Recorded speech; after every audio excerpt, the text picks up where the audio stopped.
Good evening. My name is Françoise Carlotti. I'm a cell biologist and I'm the head of islet research lab at Leiden University Medical Center. Tonight I'm going to give you an update about beta cell replacement therapy and about a recent breakthrough that occurred in this field. So why beta cell replacement therapy? First of all, because diabetes is a beta cell disease. Although both main types of diabetes have different causes, type 1 and type 2 diabetes are characterized by an increase in blood sugar level that is due to reduction in functional beta cell mass. This reduction being more rapid and occurring, unfortunately, at a younger age in the case of type 1D.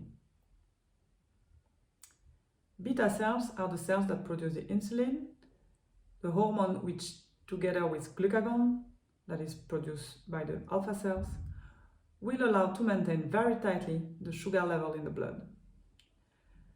Beta cells are located within microorgans called islet of Langerhans. It is estimated that there are about 1 million of islets dispersed throughout the pancreas. So what does it look like under a microscope? Here you can see a section of pancreas, and all the blue dots are in fact nuclei of a cell. So every blue dot is, every cell has one nucleus, and that contains the DNA.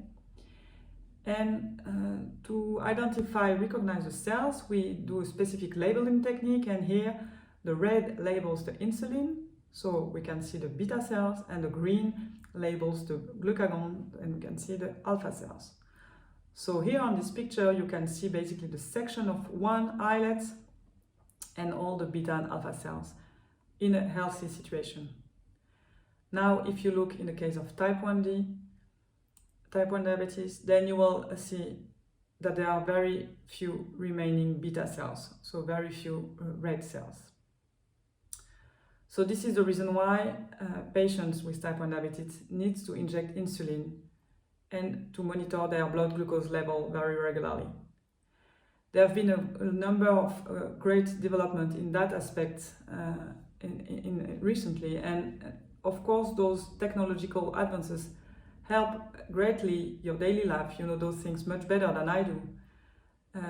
However, despite all those great technological advances, optimal glucose regulation is still challenging and is often not achieved. You often can find some peak in hyperglycemia condition or too low in hypoglycemic conditions. This is why we think, on the other hand, that beta cell replacement therapy is the only therapy that normalizes glucose without a risk of hypoglycemia. This is because beta cells, in fact, their job is to secrete the exact amount of insulin that is necessary in time. So it will never be too much, never be too little, never be too slow, never be too fast. It will adapt, switch on and switch off when needed. So beta cell replacement therapy can occur through pancreas transplantation, so whole organ transplantation. This is a pretty heavy surgery with some associated risk.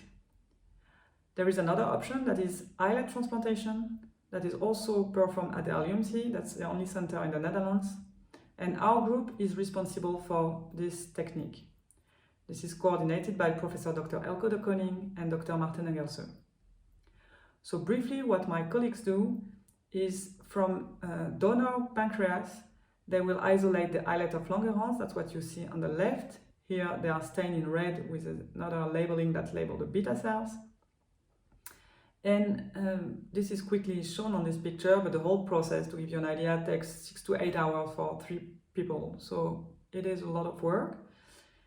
Then those islets are checked, and when they are good in number and in quantity, they are then used for transplantation for recipients with type 1 diabetes, and they are in fact infused in the portal vein of the liver through radiology intervention. So this is a really interesting technique because much less invasive than whole organ transplantation, and it works. And this is possible at the LUMC because our hospital has this very specific dedicated laboratory called clean room facility. And as you can see on the picture, it's a restricted area. You need to be dressed in a special way. Sterility, safety are the key words, traceability, quality controls, and there are prepared cell therapy products for clinical trials or clinical use. So yes, as I say, islet transplantation works. This is, for instance, before transplantation, with those excursions in the high and the low zones that I just discussed before, and after transplantation, you can see that the regulation is much more within the range. However, this option, islet transplantation, is currently able to help only a very small amount of patients every year, and this will in fact never be an option for a larger amount of patients due to the shortage of donor material. Therefore, we think there is a strong need for a new source of insulin-producing cells. And that's where regenerative medicine comes into play. So, regenerative medicine is a very exciting research field that has developed greatly in the past decade. The objective is to replace cells, tissue, or organ function after damage due to a disease or an injury. You can see here on the cover of those journals, like the rebuilding the body, or the idea, the concept behind these regenerative medicine strategies, and the revolution that is expected from these stem cells that could save your life. So there's a lot of hope in these approaches, but also a lot of work still has to be done. In the field of type 1 diabetes, with regards to regenerative medicine, there's been a very important breakthrough a few months ago, with the first publication of interim results of a clinical trial sponsored by the American company ViaCyte that has showed for the first time, glucose-responsive C-peptide, that's a byproduct of insulin. So C-peptide was released after transplantation of the stem cell-derived cells in diabetic patients. This is the first scientific publication reporting these results, and as it is now the first proof that this type of strategy is feasible in humans. Even though this data also showed that the road is still long, because the amount of C-peptide that was secreted by the cells was still rather low, so more steps are needed. Elko de Koning and myself were asked to write an editorial in the same journal, Cell Stem Cell, in which we presented the figure that you can see on the right of the slide. We tried here to recapitulate the road trip of beta cell replacement therapy. So you can see from the left, the first point is the discovery of insulin about 100 years ago. And then in the 1960s, the first pancreas transplantation occurred from donor organs, followed by the first donor islet transplantation in the 70s. Soon after, the first autologous islet transplantation. Autologous means that the pancreas, for some reasons, medical reasons, pancreas of someone needs to be removed, but in that sense, the islet will also be gone and the person will become diabetic. So to prevent that, islet of Langerhans can be isolated from the pancreas of the person and reinfused. That is called autologous islet transplantation. So that was all in the 70s. Then the magic of the stem cells started in the 2000s, and number of developments of protocols to make different cell types, including beta cells, were developed. 2006, 2008 are the breakthrough for the protocols that make beta-like cells or start with cells going into that direction. And now, then, 2021, the first time that there has been reports published in a scientific publication showing insulin producing stem cell derived from stem cell derived islets in patients. So what we then depicted on the right as a larger option that could theoretically help a larger group of patients would be stem cell as a source of insulin producing cells, because this would be a renewable source, but also if there would be a way to prevent the use of immunosuppression. You can think of a cell delivery device that would protect the cells, but other options are also being envisaged at the moment. So altogether, this goes to a bright, sunny future. So there is another positive message that I also want to convey tonight, is that we are also working on making insulin-producing cells from stem cells at the LUMC. So this is what is depicted here. We start from stem cells that are some sort of blank cells, and the challenge is to identify signals that trigger the specialization of these cells towards the cells of interest, so the beta cells in our case. So on this picture, it can look a bit simple, and you can have an idea. You can think of a switch on-off, like stem cells would become in one click a beta cell, or if you add one reagent. But the reality is a bit more complex. That's what I want to show you in the next slide here. This is a bit of a busy slide, but it's to show you a little bit the strategy behind this work, this stem cell engineering work.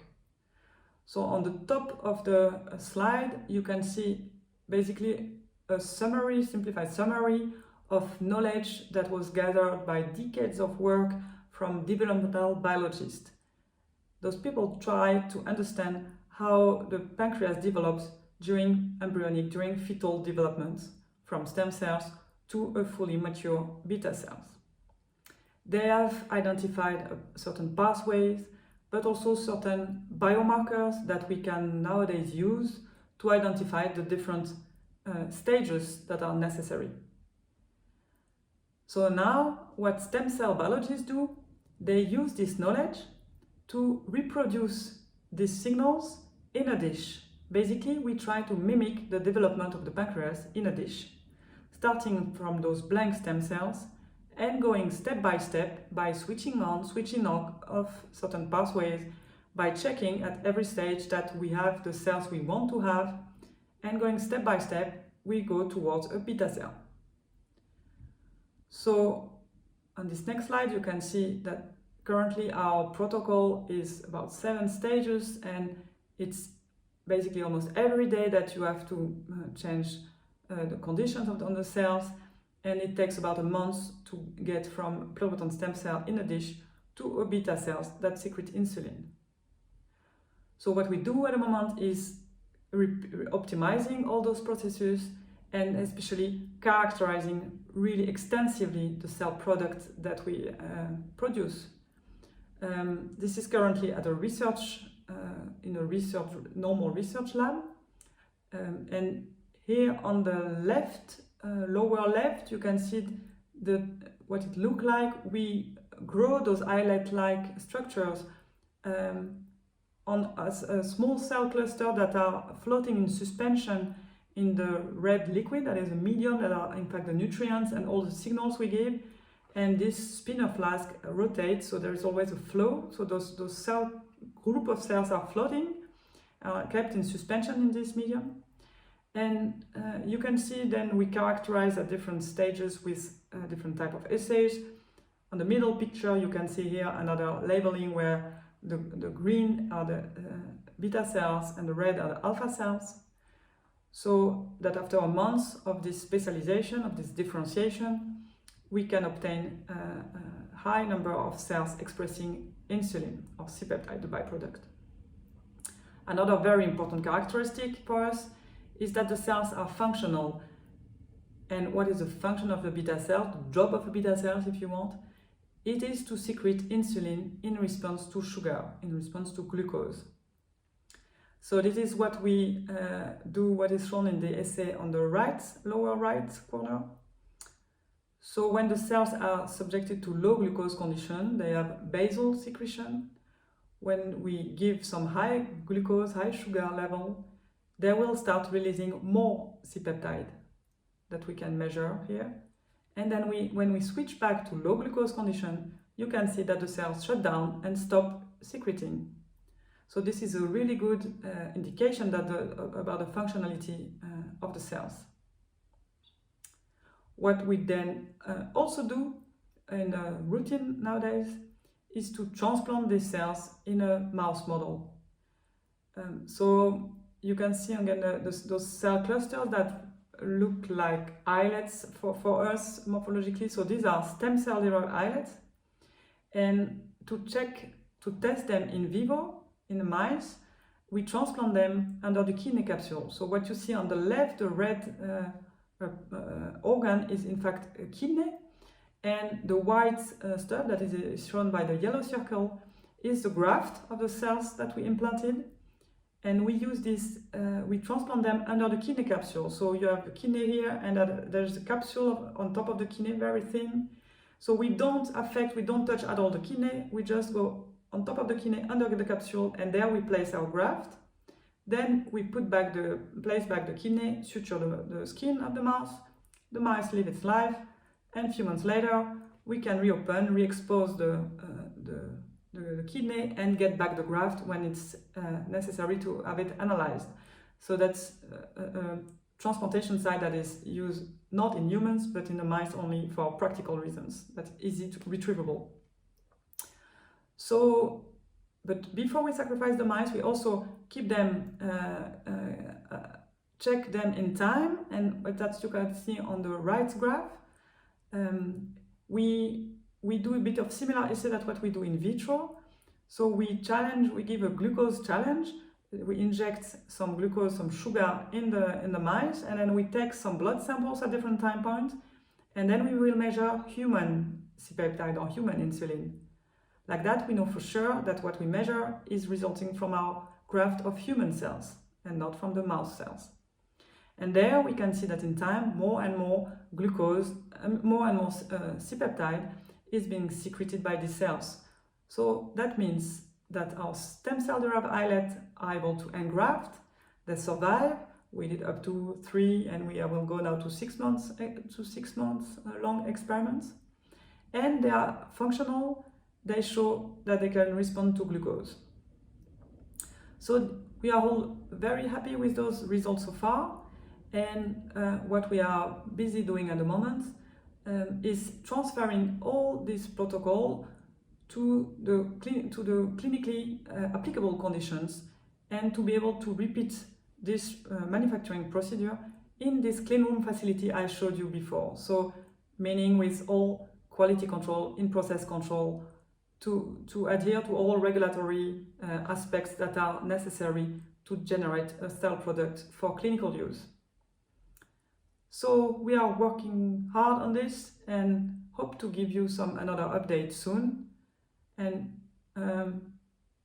one more thing I can show you already is that we check the graft in the mice after 3 months, and this is so I told you about the mouse kidney, that they are on top of the kidney and then under the capsule. So you don't see the capsule here, but you see the lower part of the picture is the mouse kidney. And the stem cell islets here are again labeled for us to distinguish between alpha cells and beta cells.